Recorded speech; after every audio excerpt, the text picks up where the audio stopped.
Good evening, friends. Today we have with us the lovely Maria Wirth, who we know is an activist and author who is very passionate about Sanatana Dharma, and Professor P.R. Mukund from the Rochester Institute of Engineering, New York, whose knowledge on the Vedic way of life and Hindu philosophy is immense. We welcome both of you to our channel, and our viewers are also very happy to see both of you. Thank you. Thank you. Yeah.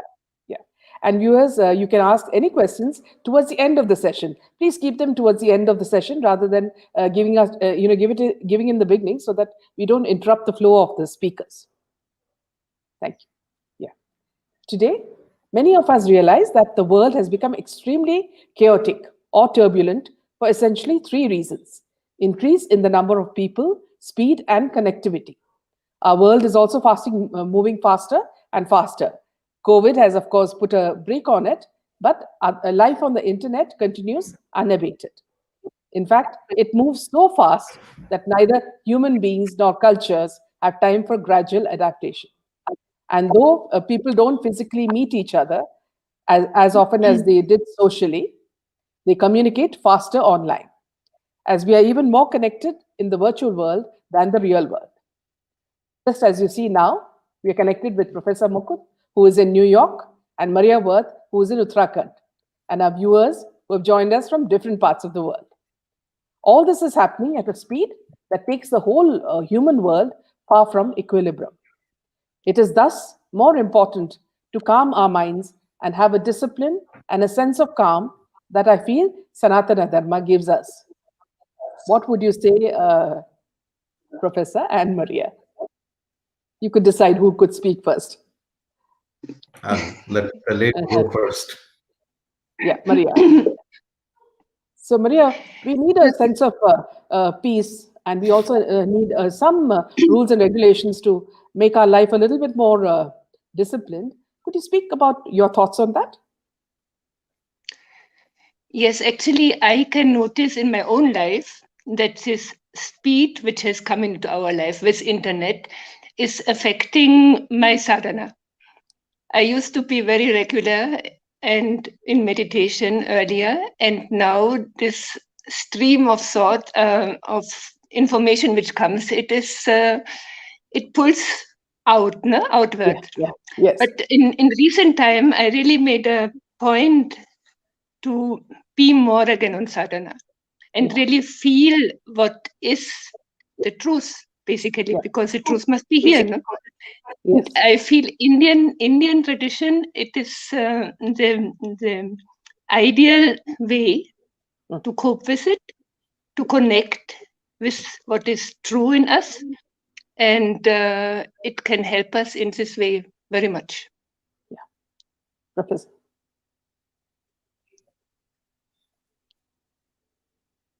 I wanted to give it to you.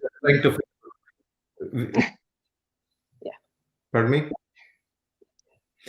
So I have a multi-pronged answer to this. In the first place, whether internet or no internet, we're all subjected to storms in life, and those storms may come from far away, like it very quickly does today, or it could be come from our own immediate surroundings, or it may even come from within. So being able to deal with these storms that come and affect us, I think is very important. And if you look at a tree, for example, the tree is only as strong as the roots. And when the roots are strong and deep, then it can withstand a lot of storms. So I think that one of the most important things is that in a way, I can say that knowledge is the key, because I use the word knowledge in a very loose sense. The correct phrase I should use in Sanskrita is yathartha jnana. And so jnana, especially yathartha jnana, is something that is so inbuilt in the Vedic Dharma that when we go away from that, we confuse information for knowledge. This addresses your question. which is that a lot of times we are bombarded nowadays with all kinds of information. People are putting a spin, they have an agenda to make you believe something. And if the knowledge is not there, we become easily susceptible, and other people can control our thought process. And I think that should be avoided. God has given us the ability to think for ourselves, and you don't want to confuse information and propaganda for the truth. Also, Professor and Maria, see, what happens in the modern way of life, at least in India, is that parents try to, fill a child's life with a lot of activities. So it could be tennis, it could be boxing, it could be, swimming, and other activities, as in studies as well. So there's hardly any time for them to do things like yoga or, meditation, which is very extremely important right from the a young age. So the child, whenever I meet children, they always say that, see, we're so bored, we don't know what to do. So it's because they are being moved around like robos, do this, do that, do that. It's like they don't have any free time to touch base with their own characters or their own inner beings. Yes. So yes, I feel that something has gone wrong in our society, in modern society, because parents also think they want to give the children maximum to prepare them for being fit for life. And fit for life means basically to earn well. And I feel we have lost this trust that we will be taken care of. If I remember one sentence of Ananda Mama when I came to India, and it helped me very much. She said, when you give freely from whatever you have, knowledge, money, whatever, you will be taken care of. And I feel this trust is not anymore there. We have to, this earning for our upkeep, it has become such a big problem and such a big worry. And I think we approach it in a very wrong way. Yeah. If we have this trust, if we focus fully on Bhagwan in a way, if this gives us strength, of course, knowledge also should be there. It should not only be bhakti, but bhakti is very important. And I feel this centeredness, to be centered in oneself, is so helpful. I mean, of course, it's not always possible, and it's not easy also, but the attempt to connect and to have this trust and to believe in Bhagwan. And I feel this is so much more present still in India than in the West. The West has really lost the connection, except when we are in trouble. Then we may remember or may pray, but otherwise it has gone somehow. And in India, it struck me so much that Bhagwan is really taken for real. This we talk about, I believe in God, no? But to really feel, I remember in the beginning, a young person, I was young also at the time, 40 years ago, and he said, don't forget about God. Just we had talked about films and photography, nothing about spirituality. And while saying goodbye, he said, don't forget about God. And it was very much in the beginning. I said, how does he even dare to talk about God? As a student in Germany, you would rather bite your tongue than mentioning God, because it was just not done somehow. No? And so then I started to reflect and what is meant by God, and then it all made sense. And now I am so much into Hindu Dharma that people call me whatever. I'm so grateful for this because I feel it so helpful. No? Yeah. And we also welcome you into India with open arms. People like you are such so important for us. Yes, Professor? Yeah, I hear what you're saying. If I can tell you my own, not very impressive, but my own experience is that I was not sent to school till I was 6 years old. The first 6 years of my life, I was just playing, having fun. And I just want to tell you one little incident again when I have two children grown up and their mothers. And, but when my older daughter was very young, one day it was snowing outside and couldn't go anywhere. So she said, Appa, that's what she calls me. She said, Dad, I'm bored. So I told her, I said, sit in a chair, Yeah.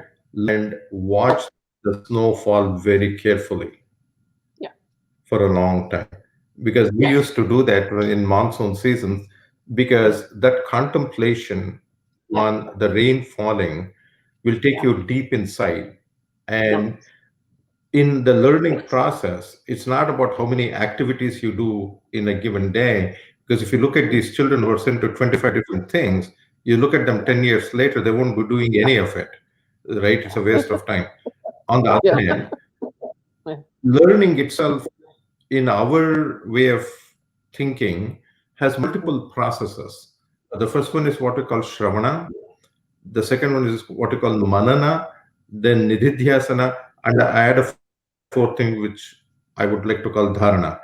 See, the thing is for it to like what I hope you don't mind my calling you Maria, but um, I don't know how to address you. But like she rightly said, it's not about the various things that are told to us as right and wrong, but the thing is, if we don't contemplate on that, on what we hear, the it's all gone, and we have to think deeply, and that requires time. By the way, it doesn't happen overnight. You think very deeply, and then you apply it. Look at the results, right?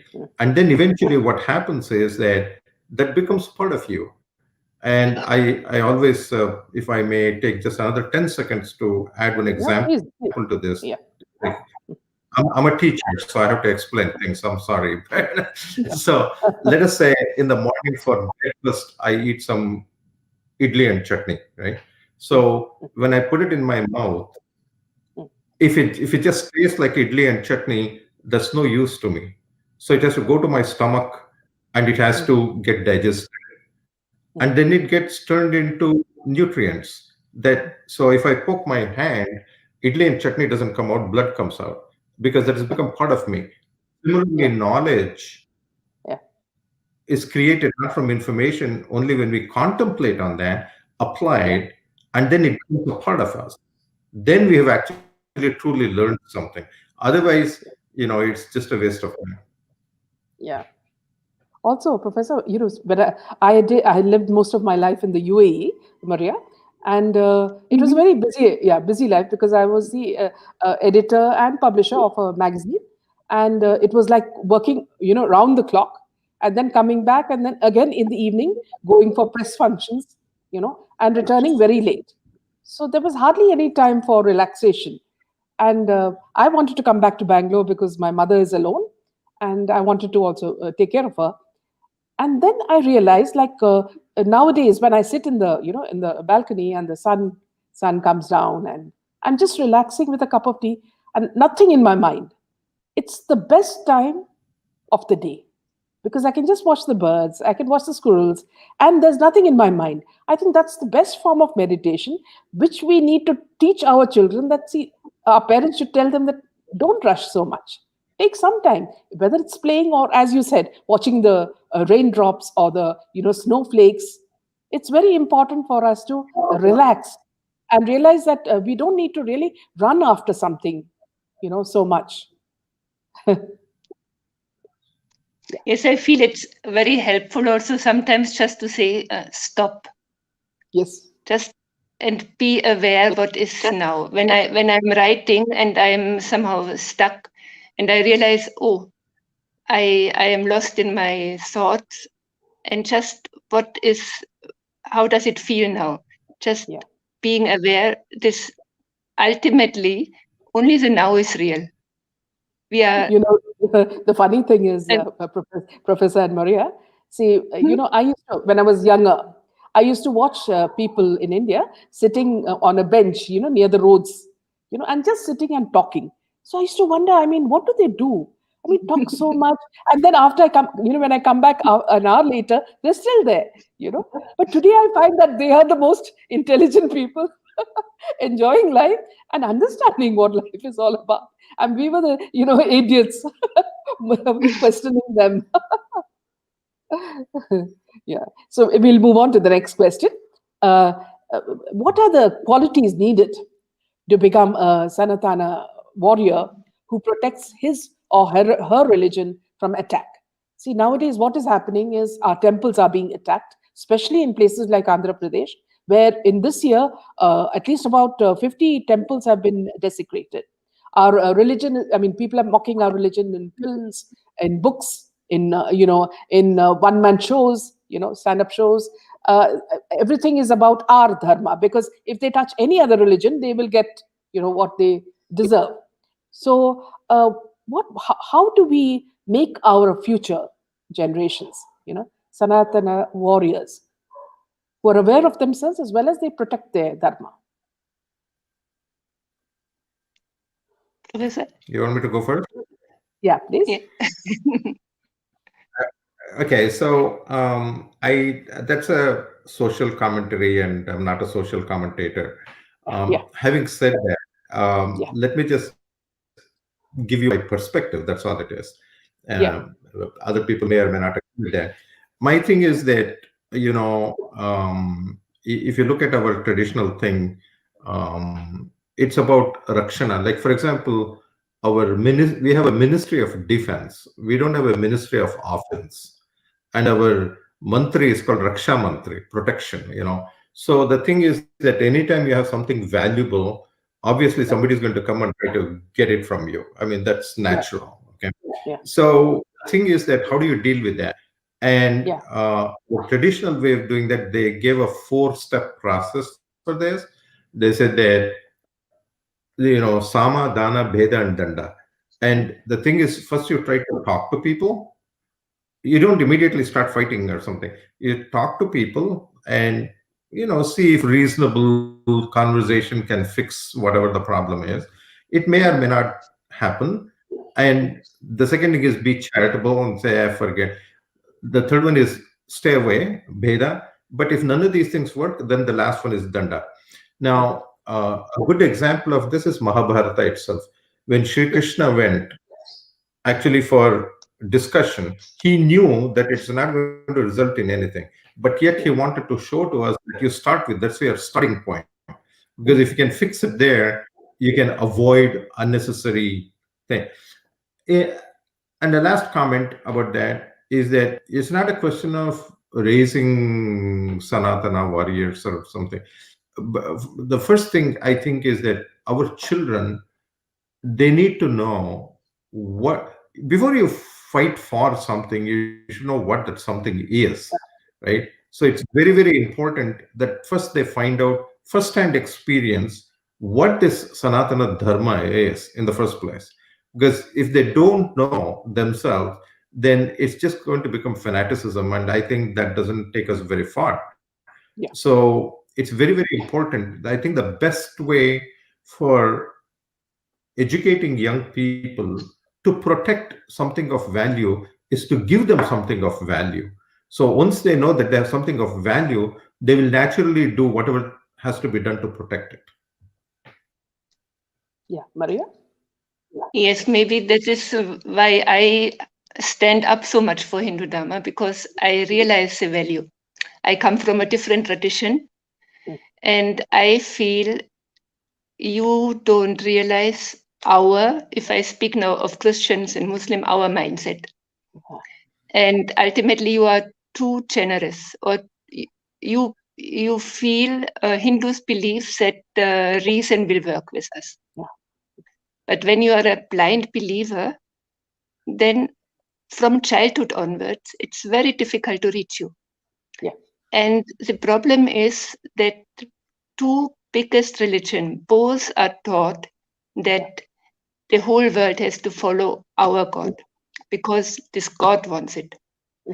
And if somebody really believes it, I mean, in Christianity now, very few believe it, but those who believe it, they are very, very, very evangelicals or very active, and they have plenty of money, and they really feel they do the work of God, and we are in darkness, and they have to save us, and all this. You can listen to some of these talks. They talk openly about it. I know it. I was in these chapels, I was in Christian ashrams, and I remember one woman. She was married to a Hindu, and her mother-in-law was Hindu, and she was telling. Of course, there was already a problem because her mother-in-law would do puja, and she felt it is from the devil. Yeah, and so this is not figured in. Hindus don't see this because I keep tweeting often, like when somebody says, can you imagine Mother Teresa was converting? Of course she was converting. She would not do her duty if she wouldn't convert. So this we don't realize, and I feel we have to really tell they start, we have the one God, you have so many gods, and this is already wrong. Because India has the original oneness. Yeah. Here is a one Brahman. They have basically only what in Hindu Dharma are the created gods, if you want to say like this, not created, but from the consciousness from Satchitananda, Brahma, Vishnu, Shiva comes. Yet we are not explaining it. Reason cannot reach in a way, but this would be a point to say, look, you have distorted the oneness. You have made it into a despot. You have made it into a very, who throws people after one life eternally in hell. I mean, everybody can see if he has still a little bit left in his brain. And many Christians get out now. I mean, they want to get out, no? Because I couldn't believe it anymore. Yeah.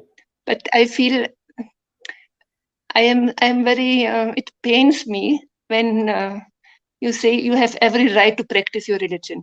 Look, we don't want to practice our religion even. You are not helping us.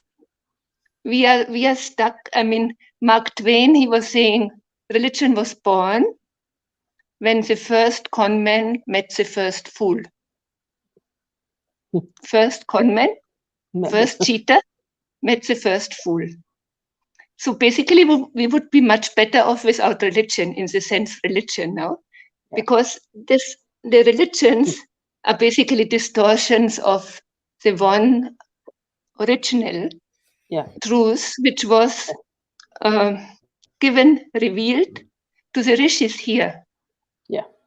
And which was, I believe, all over the world.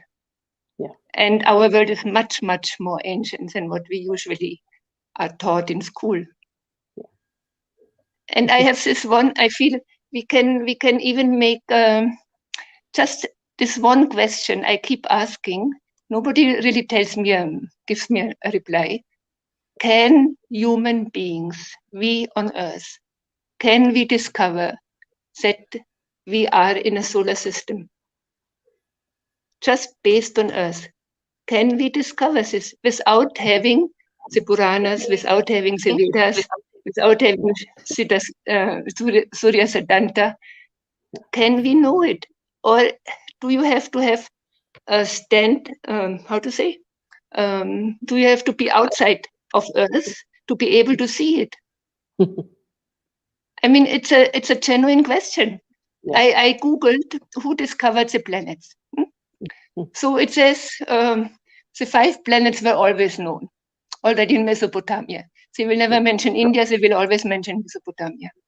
So, and then an article says it's because they can be seen with the naked eye. Yeah.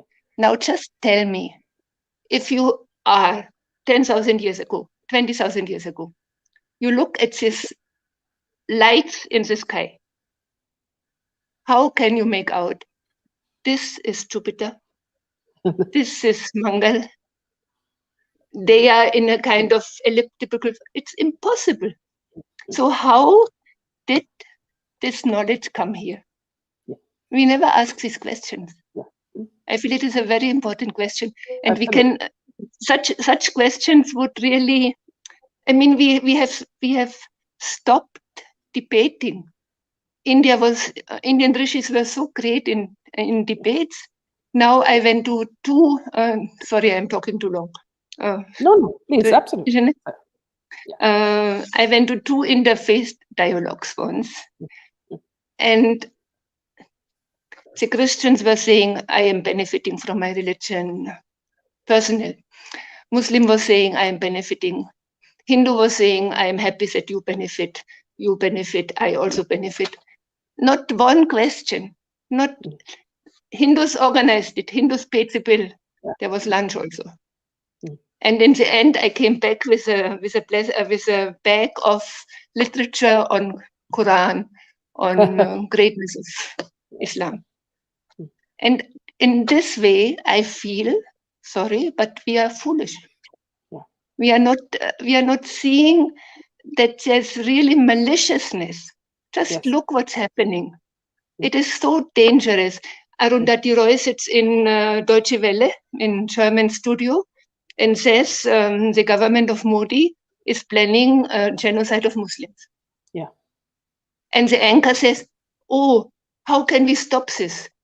I mean, I was shocked. I wrote an article about it. But, it's dangerous because the Jews, they were attacked as badly as now Hindus are attacked. And I mean, you can feel I'm getting really, it really affects me because Hindu Dharma has to survive because without it, the world is a dark place. This is our country as well. Yeah, and it is so important. Meena, can I respond to what Maria said? Yeah. Two things. The first, how did they find out about the planetary system and so on? The thing is that do you have to go out to see it, as you put it?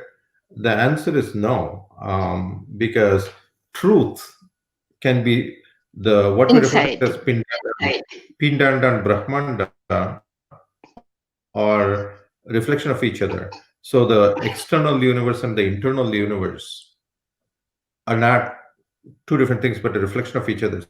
So therefore, the way our rishis, I'm told, they figured out things is they saw the truth. See, they saw the truth with their eyes closed. So I always tell my own shishyas that you can see a lot more of truth with your eyes closed than with your eyes open. And when you know the truth, then you have to explain it. You have to perhaps justify it also sometimes. But you may not always be able to do that. But internally, you can see all sorts of truths if they are revealed to you.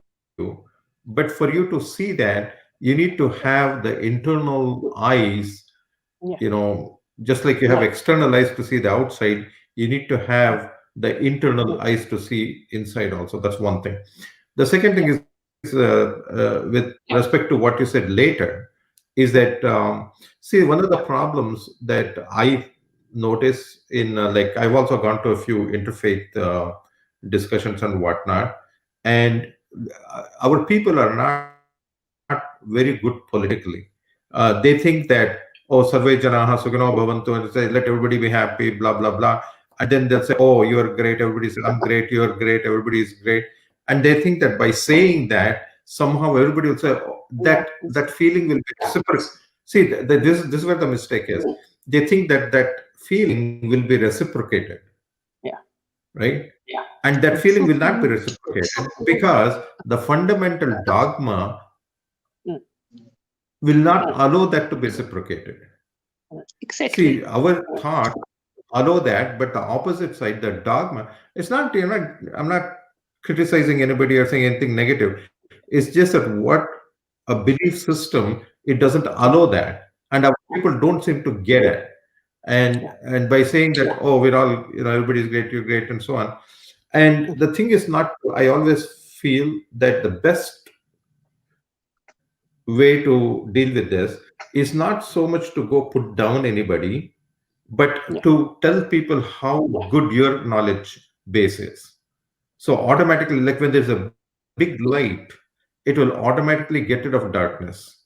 Yeah. You don't have to go fight darkness. You just have to light the lamp. That is why I, personally, like I said earlier, I'm not a social. I'm a teacher and I teach. That's what I do. That's my nature. And my feeling is that the very best tool that we can give people for their own personal well-being as well as the well-being of society is to give knowledge. And once that is a key, because if there's darkness inside, you cannot shed light outside. Yeah. I fully agree that, sorry, Meena. No, Maria, please go ahead. Please go. Yeah, knowledge, Hindus need to have the knowledge. But also I feel we should point out, when you just said, I don't want to criticize anyone, it is not criticism. I once wrote an article where I wrote about the tenets of Christianity. And then I got the reply, first they wanted to take it and then they didn't take it because they said, we are not criticizing other religions. We are not. So I said, it's not a criticism. It's what they teach. Yeah. So this, I feel we are not maligning. They are calling us our gods, demons. They are really trampling on our foot. And we are so careful not to step on their toes. And so in this way, I feel we should really say, we should point out, does your God send us eternally into hellfire? That is your dogma. Then you look down on us. How can we talk about a harmonious society if we have a big section of people who look down on a big group of people, even on the majority? And why does the government not look after the majority?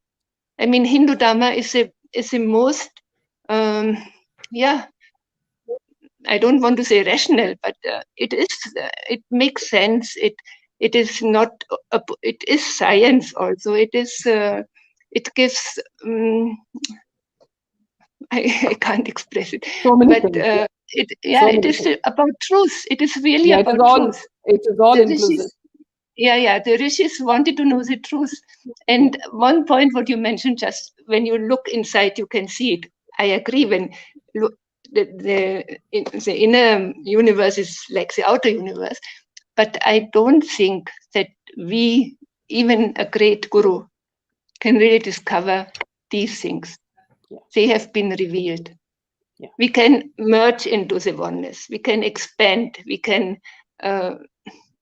feel Brahman, or we can know that we are one with everything.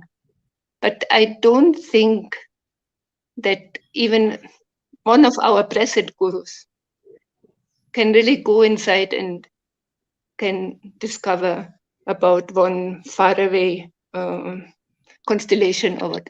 The constellations were discovered. It's incredible. It's so incredible. And we just take it for granted, yes. And we make fun because I think also the West, they cannot justify astrology because it is impossible. No? How can Jupiter have a kind of influence or a personality even? Yet, I believe there's something to astrology. Yeah, it's a science. So, and it is true, but what I want to say is the rishis saw it, but in a way the rishis are a different category of people, of beings. They are above us. And they have given us this knowledge, and we have to, imagine how much has been burned in Nalanda.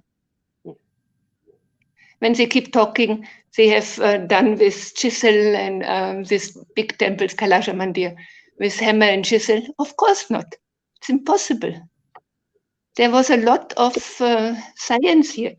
if there were 9 million texts burned, what was in the texts? I was in a library in Rishikesh, and somebody showed me a book in Sanskrit about a manual on Vimanas. And we don't take it serious. Westerners take it serious. I can guarantee you. I met in 1984, I met a German from a German university. He had a project for 2 years to search in Indian texts.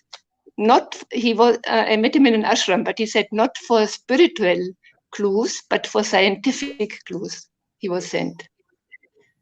And I heard also Kupuswami, there's a podcast on the internet. And the people there, the professor in Kupuswami Shastri Sanskrit Research Center also in Chennai. And the two professors who were interviewed, they were saying, many foreigners come. So I was at a conference in 1982 as a journalist, where Fritjof Capra was there, David Bohm came via video, Rupert Sheldrake, I mean scientists, no?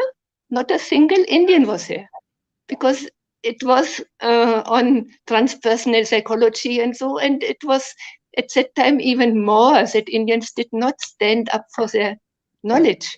It's coming now. But still, if somebody says there may have been great advancements, there may have been Vimanas, don't make this fun. Don't make us ridiculous and stick to the timeline. We are now 7,000 years. Maria, I'll just interrupt you. See, for example, in Sri Lanka, Ravana's palace was on top of a mountain. I mean, there's so many miracles here. So many miracles. Unexplicable. Where you can't land properly. So you need a Vimana to land there. So these are all proofs. Coming to another point, Professor and Maria.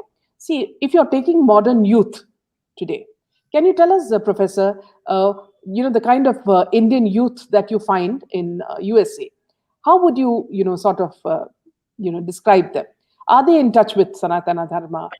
You could also, Maria, tell us your experience about today, the modern generation and their, their kind of lifestyle.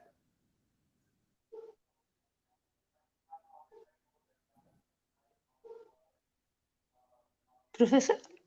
Yeah, I think he's just... I cannot make a general statement, so much to blame them, but the education system doesn't. And unfortunately, at home also, they're not taught much, if at all anything. And so, and they're looking for something, and they naturally catch on to the Western value system, whatever that might be, right? But I'll tell you the good news. We have a chapel in the university, and I used to every Friday I used to do a lecture on our philosophy, and many of these young people who came there, they not only, it's more than liking it, they adopted that as a lifestyle. And so I think we need to reach out to young people with the right knowledge. And I think it's not that they're against it, it's just that they're so much brainwashed with the Western value system that they're immersed in it. And to pull them out of that is a little difficult sometimes. I just want to give you one incident that happened yesterday morning. Matter of fact, I got an email around this time, 24 hours ago, from a young woman, a teenager in Bangalore. And she's in the 12th grade and going to medical school next year or something. And I don't know who this person is, but she sent an email to me that she saw some of my YouTube videos. She got so fascinated. She went and sat and watched all of them. And she took the courage to send me an email and said, can you please help me in learning even more? And so the thirst is there, maybe not in everybody, but there are enough people. There are enough people with the thirst. I think it's our responsibility to make sure that we teach them properly rather than just giving some strange things which doesn't make sense to them. Yeah. But also, Professor, peer pressure is also an important thing. See, for example, when they study in college, they are with other friends, and some of them make fun of their religion, and then they also fall in line with them so as to fit in. So that's also a problem, Professor. Maria? Yes, especially this peer So it's pressure. not I just mean, young I people, it's true for remember. us, right? It's not just, we always keep talking about young people, but what about older people? I've been made fun of plenty of times, but I don't care. And the reason I don't care is because I have that, I have that knowledge. I know that what I believe in is correct. And I may not know everything, but whatever little I know is very beneficial. It's correct. And so I have that confidence. The problem with young people is they don't have confidence because they don't know anything. The first time somebody challenges them with something, they don't know what to say, and they find that the easiest thing to do is agree with the other person, right? Yeah. And the result of that is very sad. We can sit here and talk about all these things, but when you look at some of these young people, the amount of stress, what I find is that at my age, I have a lot more stamina than many of these people in their 20s. That's crazy. I mean, they should be so strong in their 20s and 30s, but they're not. I'm not talking about just physical strength, but mental strength. With the smallest of things, they go into depression. The smallest of things. So anytime and they're looking for some escape mechanisms, and that's why they go start abusing substances and all these things. And there's no need for that. There's absolutely no need for that. They can have the inner strength to deal with ups and downs, right? And we have the ability to give them that. We have the knowledge base to give them that. And I think we really should work on that. Yeah. Maria? Maria? Yes. Yeah. I mean, on one hand, I feel maybe it's getting better, but on the other hand, I feel English education especially is a big obstacle in India. Yeah. Especially convent schools. They insidiously put the Hindu Dharma down without the children even really understanding it. And I remember one teacher told me that her daughter, 8-year-old daughter, came once home from a convent school, and she was telling her, "Mama, those pujas are not necessary to do." No? So it starts, but I think also now, thanks to social media, more people come to know about the tradition and realize the value. There's one big section, but then the other section is when you are in college, it's very fashionable still to be an atheist. I mean, that's what one youngster at least told me. And I asked one 19-year-old, what could make you interested in your tradition, in Hindu Dharma? And then he said, well, it should be useful. And he gave us an example. Well, his mathematics is useful for me because now I am going into computer. Yeah. But I had to study so much chemistry and physics, and it is of no use at all. So if I have to learn something, it has to be useful for myself. So then I said, well, do you believe in Bhagwan? Yes. Yeah. Do you feel he's really, where is he? Yeah. So I mean, to put them on really genuine questions, this may help also. And then I feel what I learned when I came to India, that there are different rules in this cosmos, in our lives, than what I learned when I was in the West. What I learned in the West was, if you want to have more, you have to keep it. You don't give away, then of course you have more. In India, it says the more you give, the more it comes. Yeah. It is not really, it doesn't really, it's not really logical, but that is your knowledge, and it is true also. I'm convinced it's true. So things like this, I feel it's maybe getting better because also Indians realize about the West, how empty our lives are. They now, thanks to this closeness, everything, they know this looking up to the West is really was foolish, actually. No? So in this way,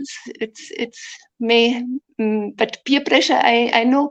I remember once I had a salva kameez, wearing one, and I got into one of these Vikrams, and a girl comes next to me and they say, "Oh, you look nice in your in your salva kameez." And then I said, "I would also like to wear it." Then I said, "But why don't you wear it?" The other in college, they would make fun of me. So we don't realize this pressure is there also. But I think, and I when I tell youngsters, I tell them, look, if you have a stand, even if others don't have this view, if you have a stand and you know about it, the others will appreciate it. This always going with the flow, it does not make you stand out also. If you are convinced of something, have the courage and say it, even if it's absolutely not in tune with what your friend is saying. Have the courage, and then maybe you see that he actually is also wanting to say it but has not dared it. So it's a process. I also don't know how to get the youth interested, but maybe it's looking up. I feel it's getting better, but the attacks are also getting worse. The attacks are really serious. Meena, can I just add one quick? I come to Bharat. I come to India quite often. Matter of fact, I'm coming there January 20th of this month, in spite of COVID. No, my point is that I do a lot of workshops and seminars at many universities. Many. I've done it in IIT Delhi. I've done it in PhD Coimbatore. You name it, right? And what I have found is this. Interesting that I have found is this. Nobody has actually objected to any of this. So even after I finished the thing, I asked them, "Did you find anything offensive in what I said?" And I'm yet to find a person who came to me and said, "Yes, I found offensive." On the contrary, I'm surrounded by people who won't let go of me when I finish, right? So the thing is that there is a way to do this, and the thing is you have to explain properly. That's all, right? And there is I have one thing where Maria was talking about a young person who said, "How is it useful for me?" So what I did was I took 10 concepts from our Vedic thought process, and I call it the Decatrate approach to success. And that actually in Sanskrit that's called Dashapramati, right? And I go and explain that. Matter of fact, I don't hide anything. I tell them this comes from Sanskrit. These are the Sanskrita words. I'm not hiding anything. But the thing is, they think that, oh, if we do this, we'll be successful. I said, yes. And they'll listen, right? So the thing is that you have to also not say, oh, we had helicopters, 20,000 years ago. But their thing is, okay, let me give you tools which, based on our tradition, our knowledge base, which will help you in your personal life, in your professional life, and living a peaceful life. And when you connect the two things, everybody, it's a return on investment, right? Like if we invest some time or energy or something, especially young people, they want to know what's the return on that investment. So when you show them that return, that it is something good, they're not only open, they listen to it. That's true. Yeah. Moving on to the next question. What are the qualities that a youth should inculcate to take forward his religion and his traditions?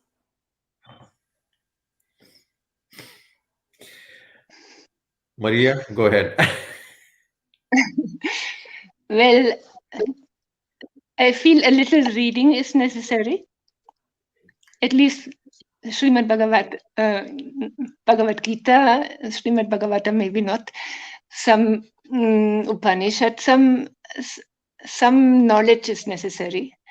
And then I really feel bhakti is necessary. Think about, do I believe in God?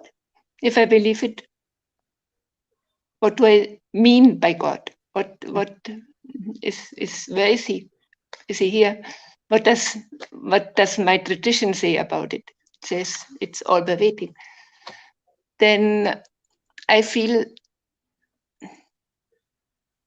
this duty also. I remember once an Indian told me, you Westerners, you are only about rights. We are also about duties. And ultimately, I think a duty can give you also a certain satisfaction. Because what we in the West have realized is that this have fun is not doing it. I mean, it doesn't satisfy. Yeah, Maria, I remember. Can I just interrupt you here, Maria? See, for example, if you take a book like the Russian book Anna Karenina, if you study it read it at a smaller age, as a teenager, you take it at one level. Then you read it again when you're, in your 20s, you get another sort of interpretation. And when you read it in your 40s or 50s, you see it in a completely different light. So is, religion also that way? Maybe initially they cannot understand much of it. But as with experience, things change. And they start, when they, the ups and downs of life, they realize that certain, other things are important. And as we grow older, religion becomes even more clearer to us. Is that a fact? No, what you said is very true. Even one sentence like Bhagwan is close. Yeah. When you, everybody may mean something different by it. Yeah. Or in the same person will mean something very different after 10 years. Yes. So this is very true. But I feel this aspiration. I keep telling also, ask for help. Help is coming. Yeah. Because it is consciousness. It knows. The only thing which knows, if I can say thing, it is this Atman in me. So my approach was, I want to know the truth. So you have to help me. Yeah. And let me love you also. I don't know how to love you, but I want to love you. No? Is it important that in school you have a subject, right from class 1, where it's slowly put into you? Is that something that you would suggest? I would feel Sanskrit should definitely be taught right in the beginning, because I feel also the mantras are so helpful. We don't know it, but I feel if I would not have recited so many mantras, or even like I recite the Ganapati Atavashya Upanishad, I learned it by heart actually. So I don't know why or how it works, but I am convinced there is a power in them. Absolutely. And there are many things which we cannot prove yet, maybe, but Hindu Dharma is experiential. Yeah. You just try it out. I keep saying there are two types of belief. Christianity and Islam have one type, and Hindu Dharma has a different type. You can call it all belief. But for example, if you say when Alexander came to India at one night, he had a dream like this, and the dream was like this. So you can never know whether it was true. Never, ever. But if somebody tells me, I have never been in Australia, but he says, or I have never seen the ocean. He said, if you walk now straight to south, you will reach at a big expanse of water. So this is kind of verifiable. So one belief is unverifiable, which is a Christian and Muslim belief. You will burn eternally in hell. You have to die to know it, no? And then you cannot tell us whether it is true.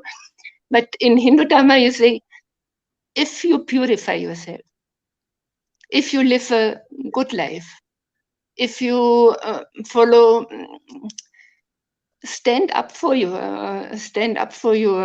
conviction, but don't harm anybody, be a good person according to your station in life, according to the situation. It's not absolutely fixed what you have to do, but this, I feel, yeah, it satisfies, it makes sense, and yeah, maybe people would understand also and like to follow it.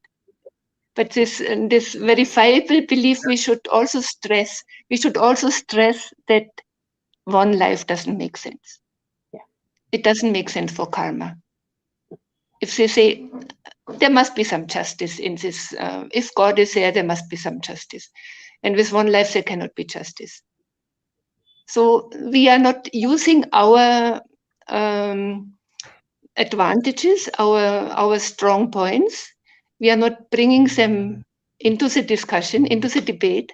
We are not putting them on a back foot. They try constantly to put us on a back foot. You're superstition, you're doing this, look at this Murtis and Hanuman. And it's, yeah, we are not yet up to the, we are not yet really, I think we have to fight. I mean, I know Indians don't want to be controversial. This is a very strong thing. I don't want to be controversial. I cannot afford. Now, I think we, at least, we are older. We are not losing our job anymore. We can at least say what we think, and I feel it is our duty also to stand up for it. Professor? Meera, can I respond to your question you asked about the young people, what you should teach them and so on? The thing is that, yeah, I do agree that Samskrita is a very important thing, mainly because every language is a manifestation of a thought process. And when you translate from Samskrita to English, a lot is lost. English in its culture doesn't have certain concepts which are there in Samskrita. Having said that, I think that the most important concept that is such a foundation of our way of thought is to teach young people that it's not about you. See, the thing is, it's not that self-centeredness has to go.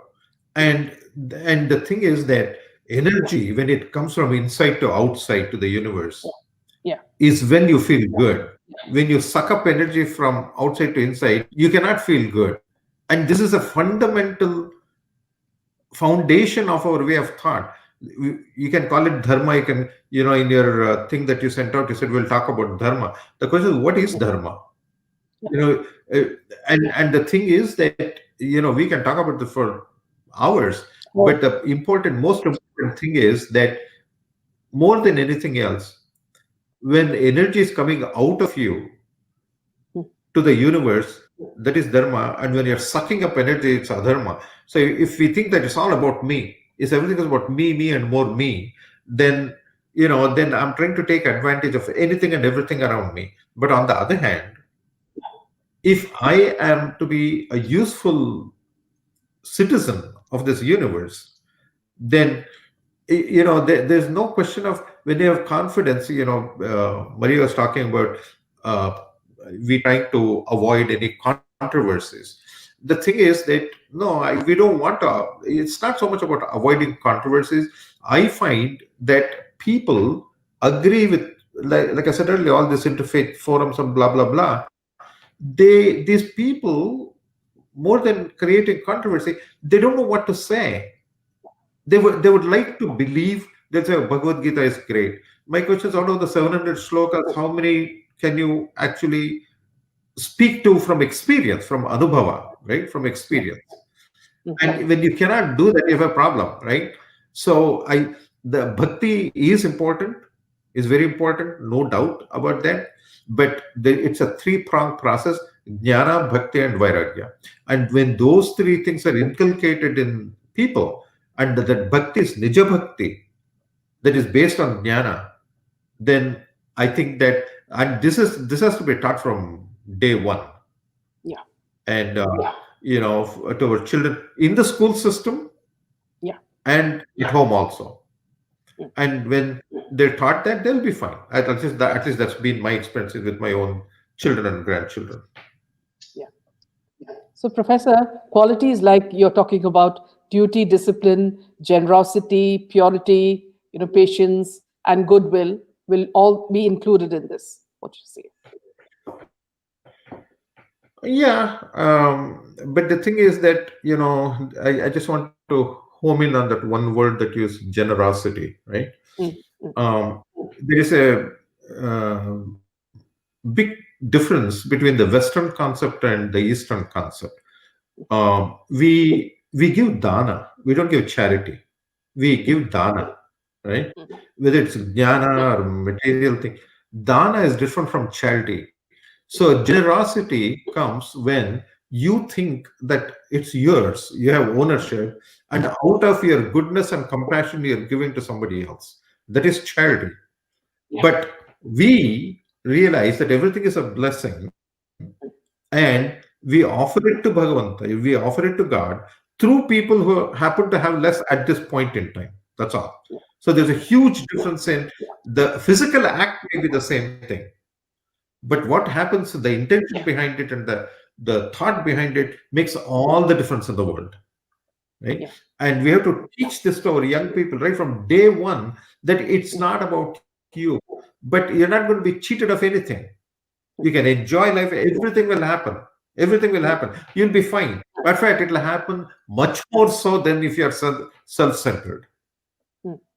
But the focus has to be outside, not inside. And that, I think, is the foundational dharma that people have to teach. Otherwise, everything, I've seen a lot of Hindus using the phrase, they picked it up from the West, oh, you have but one life to live. My thing is, who told you that? Where did that come from? I mean, I've heard Hindus saying, oh, have fun, do this, enjoy yourself because you have one life to live. I said, who told you that? This is the dumbest. They think that they're in a hurry. They have like 50, 60 years and you have to do everything in that time and enjoy everything. My thing is, no, that's not true. That is not true. So take it easy. You got eternal time, there's plenty of time. Okay. So do the right things and the right things will come to you. Look, and this is also so comforting already. I mean, what we imagine us when we get old. I remember somebody told me, oh, when she retired, sometimes I wonder, was this now all about life? And in the old people's homes, they try to keep the people busy with whatever programs and so on. It's very sad somehow, and then they don't know what will happen when I die now. Will I go to heaven or will I go to hell? So that's what I mean. Hindu Dharma has to take over the world. I feel these distortions, religions, we don't need religions. We better stick to religion, Hindu Dharma, because nowadays religions have advantages. There are laws which protect them. So in this way, we should not give up the claim that Hindu Dharma is a religion also, as long as it is not sorted out. But ultimately, what is known as religion became something fixed, a kind of separated from the rest, a belief system. And those systems, they are less true, they are distortions of the original where they have been distorted from. The original is still present in India. And I feel when you said not being self-centered, when you know about Indian philosophy, by the way, when you Google, Indians don't come under philosophy. There's no Indian philosophy mentioned. No, I mean, it starts with Socrates, Aristotle. It's so incredible. Yeah. But Indian philosophy, it says that we are all one.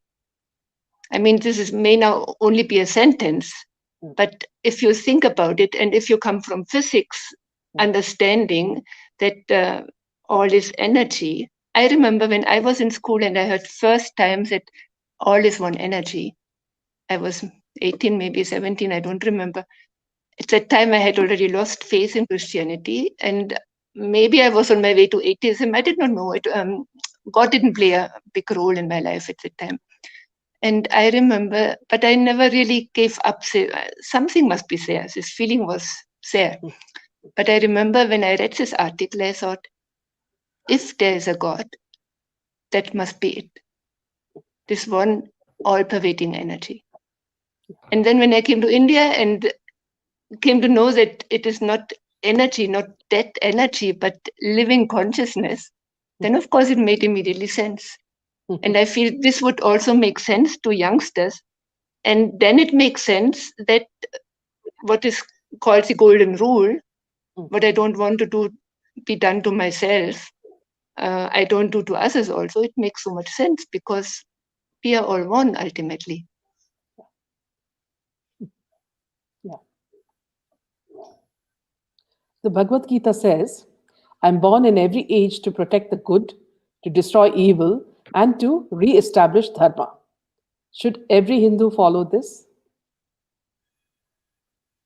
Well, actually, if I may say so, I hope you don't mind my saying this. No, please. Something is lost in the translation to English because it says Sambhavami Yuge Yuge. It didn't say that I'll be born. Born and Sambhavami are very two different things. But anyway, having said that, my thing is that when you say should we also follow that, the thing is that you know, what Sri Krishna said in Bhagavad Gita is that dharma, when there's an imbalance between dharma and adharma, his presence will be felt again and again and again to set that right.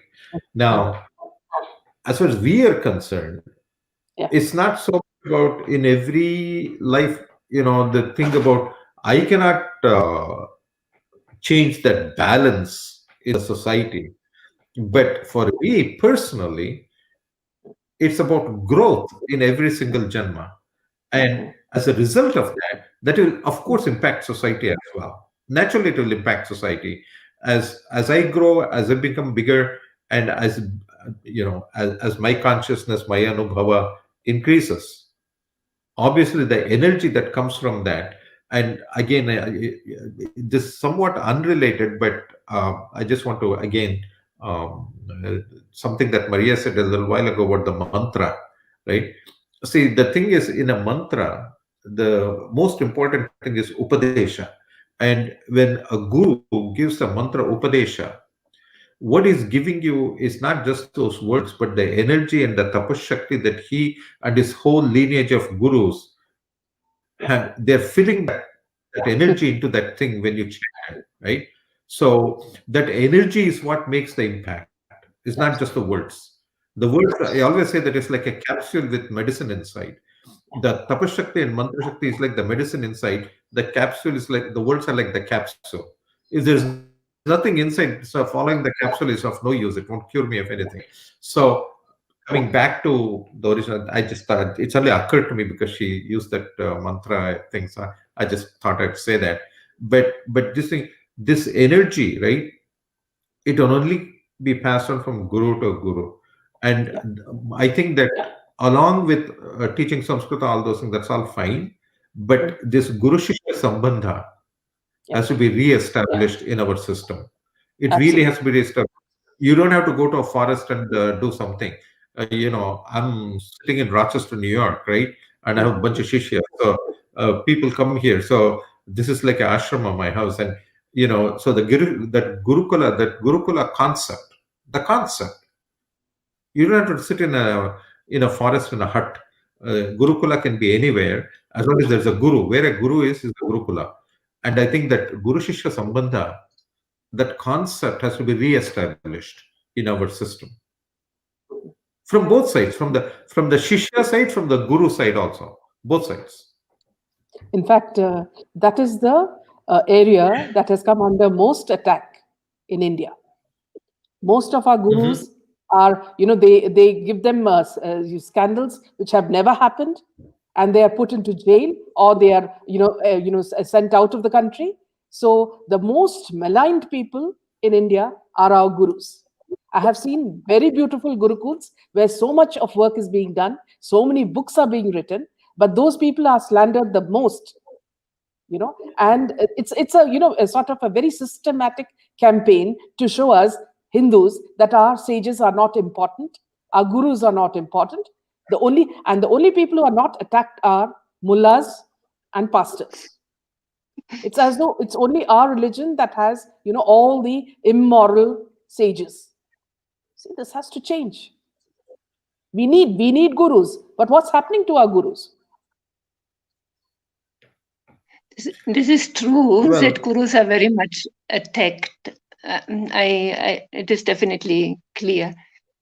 But also, I feel if somebody tries to find the inner guru, one does not need to. It is also said the guru finds you. I mean, this. I had two gurus. I left both of them. I am grateful for the time with them, but somehow I left because I felt I had to move on.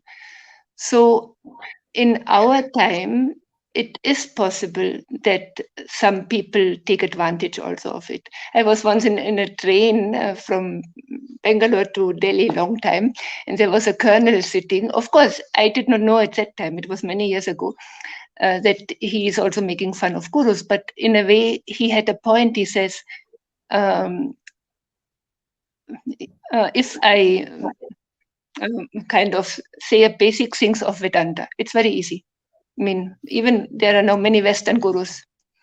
If I say the basic things of Vedanta, and I look, and even family members, and I look at some and I ignore others, and I kind of make a division, so then my future will be set because a guru can do nothing wrong. And this was my feeling also with a guru I had. I think he was very genuine in the beginning. He took over from his guru. And then, and in the beginning, people told me that he was a sadhak, certainly in the position of a guru. And in the beginning, he didn't really even want people to touch his feet and so on. But then he became very set, and then he felt, well, a guru can do nothing wrong because you never know why he does it. You always explain, he must have a reason. I don't know. He knows. So then he would even say, like, saying, the sadhak has to crawl in the dust before the guru. Then somehow I felt, maybe not. And I feel in ancient times, there was a very a dialogue between guru and shishya. I mean, there were many questions. No? So this over high veneration of a guru, I have become a little skeptical of this. I am all for gurus. The gurus should be. India needs gurus, and but this putting them on a too high pedestal is, in my view, not so helpful for the shishya also, and also not for the guru, because he may fall. He may it may go to his head. It's possible. I'm convinced. And I remember also when you are young, when I was young and I came to India and I saw a guru who was 70 years old and who has meditated for 40 years, and I would project into him all kinds of things, thinking he must be able to read my thoughts. Or, when you are young, you see in you project things. And this, I feel, it should be a more healthy relationship between shishya and guru. In many cases, it is healthy. I don't mean this. And I feel maybe even gurus who charge money for courses, it's maybe even better. You don't get too dependent and too focused on the guru, because ultimately you have to focus on your own self. Yeah. And it is two sides. No? Atma, I mean, it is Guru and Shishya, they are two sides of the coin. Yeah. And this But yeah, super neat Guru is, I am Nietzsche and Guru is, this is maybe not necessary. That was my experience with my time with gurus. yeah. Professor? I just want to clarify something. When I use the word guru, I was not talking about some guy with a beard who sits somewhere and says, I'm a guru. I was talking about the relationship between what in English we may call a teacher and a student. And everybody needs a teacher at some point, and you grow beyond that, like you move on. That's true. Every field, like, I had my PhD advisor in engineering many years ago, but I left. I got my PhD, I went out. So similarly, we all have to grow up, we have to graduate and do our own thing. But at the same time, you need somebody who teaches you so you can move on from there. And I was not really, again, when I talk about guru, I don't talk about people who profess, in the external world with a beard or something. I'm talking about the relationship between a teacher and a student. I just wanted to clarify that. Yeah. See, in my own experience, Professor and Maria, I have had a very good experience because earlier I was a skeptic. In fact, when I got married, I didn't even believe in any religion.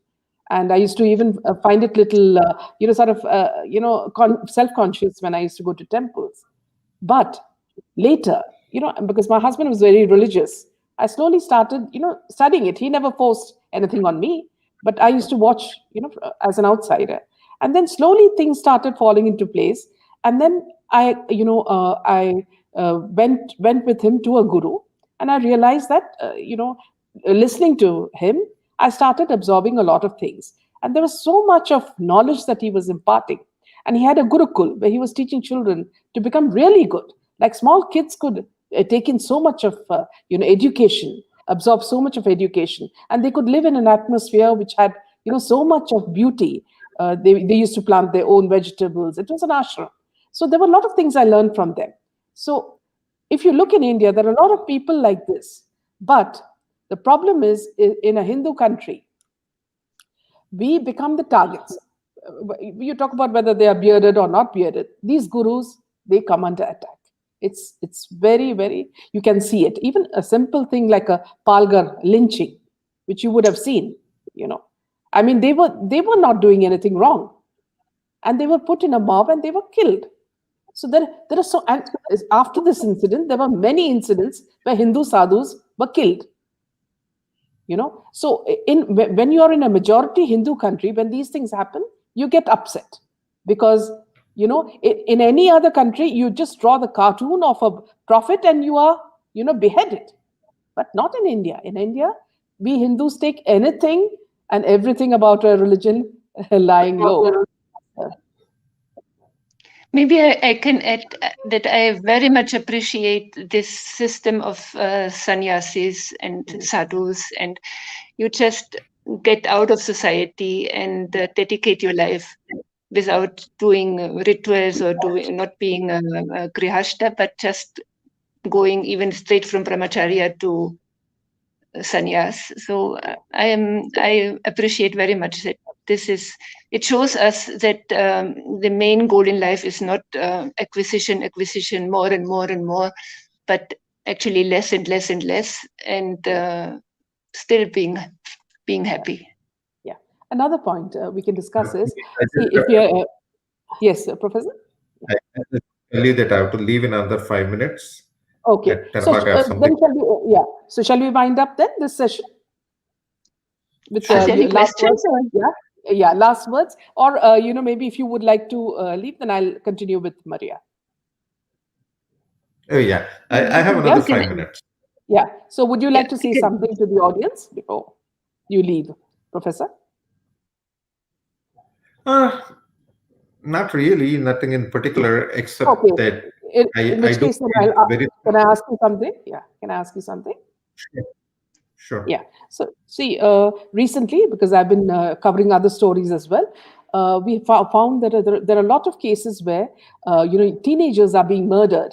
In different, if they go for a party at night or New Year's Eve, where there are drugs and substances, and there's the world of the dark web, where these things happen, where they're shown, they're screened, live murders are screened.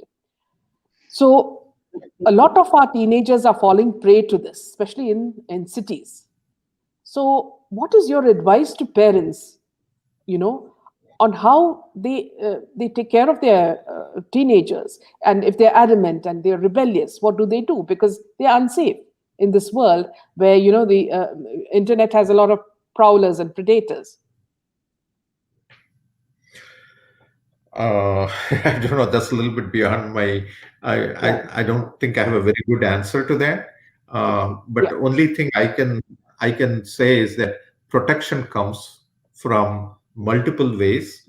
Parents can only do so much as far as children are concerned. But the thing is, there has to be ultimate protection, right? And that ultimate protection, when you do a homa, when you at the end we call it raksha. Then we take that thing, put it on ourselves, and that gives protection. So the thing is that, again, if you believe that there is something bigger and that thing will protect you, I think that culture, if the parents, it's not by telling them so much or turning off some internet or something, they'll find the internet somewhere else, right? So if you say don't go to party here, they'll go to party somewhere else. But the thing is that in the first place, if you teach them good stuff and say that you cannot hurt yourself, that doesn't do any good by hurting yourself. And secondly, the protection that comes from various Vedic practices, like I do homa, for example, on a regular basis, and not only does it give protection to me, but to society and to my family and so on, right? So this is not just some weird things. Look, I have 4 degrees in engineering. I don't do anything weird. And the thing is that I know personally the relationship between what happens, the consequence, and the Vedic karma. I've personally experienced that. So I think that the parents need to understand some of it and do some of it. And one last comment I'll make before I log off is that quoting from Mahabharata, when I think the best thing that parents can do is, at least if they cannot teach and make the children recite Vishnu Sahasranama every day, they can sit and chant that, learn the meaning, chant Vishnu Sahasranama, and that definitely will give protection. That is my personal opinion and belief and experience also. Maria, it was so nice talking to you. It was my pleasure. I'm so happy to have met you. Thank you so much. Yeah. Thank you. Thank you for giving me. Thank you so much. And of you taking, the questions that we asked as well. Thank you, Professor. We'll wait for another session with you later. Good night.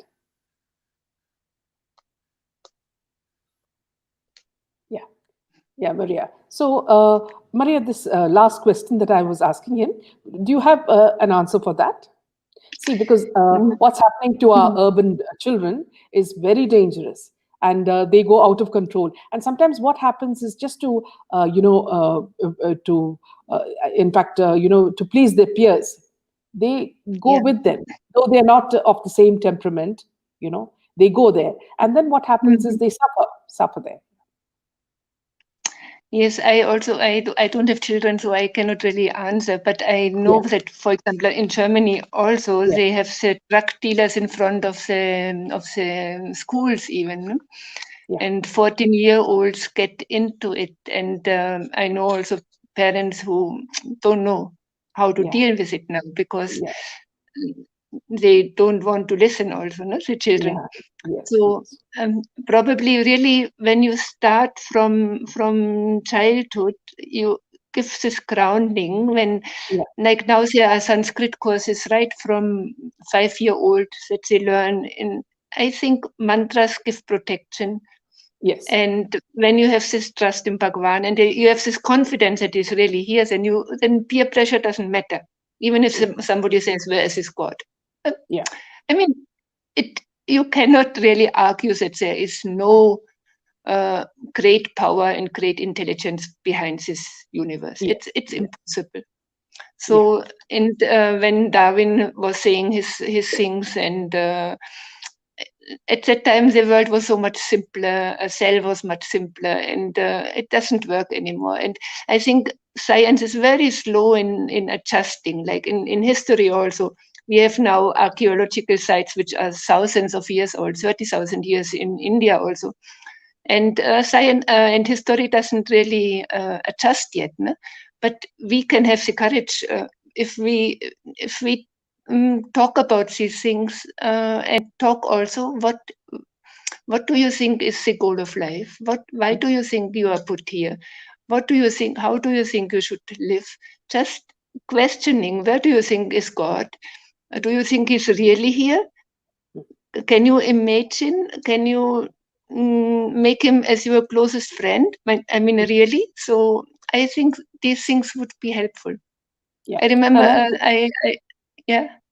No, I heard in India there are still, especially more about not so much the English educated, but I remember that a woman told her 5-year-old boy, come, Surya Bhagwan has come already, do pranam.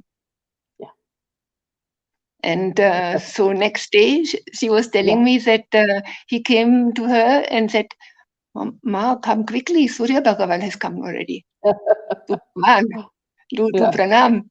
So she went out with him and they both did pranam. And then I really like this. He sheepishly asked her, did you ask Bhagwan for something? And she said yes.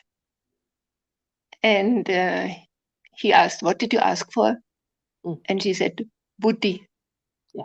Do I pronounce it rightly? Intelligence. Yeah, correct. Buddhi. Yeah, buddhi. So I mean, that is India. You cannot do it in. Yeah. It won't happen in the West. No? We have lost it. And that's why India should help us. Yeah. Maria, could you give your, a small piece of advice to our viewers before we wind up the session about, attaining peace, being, yourself and looking at yourself with respect, and knowing that God is within you? I think trying to accept the way you are, not wanting yourself to be so much different, just and ask for help, but be as often as possible in the presence. Try to feel what is now. Try sometimes to close your eyes and feel Bhagwan is inside, everywhere. But how does it feel like? And I feel help is coming, definitely. So everybody has to chart out his own way, and India is so great in this way that you can really choose your own way, whether it is via more jnana or more bhakti or more karma or mantras or so many ways are there. No? Yes. Thank you so much, Maria. This was a beautiful session, and thank you for taking all my questions. Yes. Thank you. And hopefully we'll have another session soon with another topic. Thank you so much, Maria. Good night. Good night. Good night.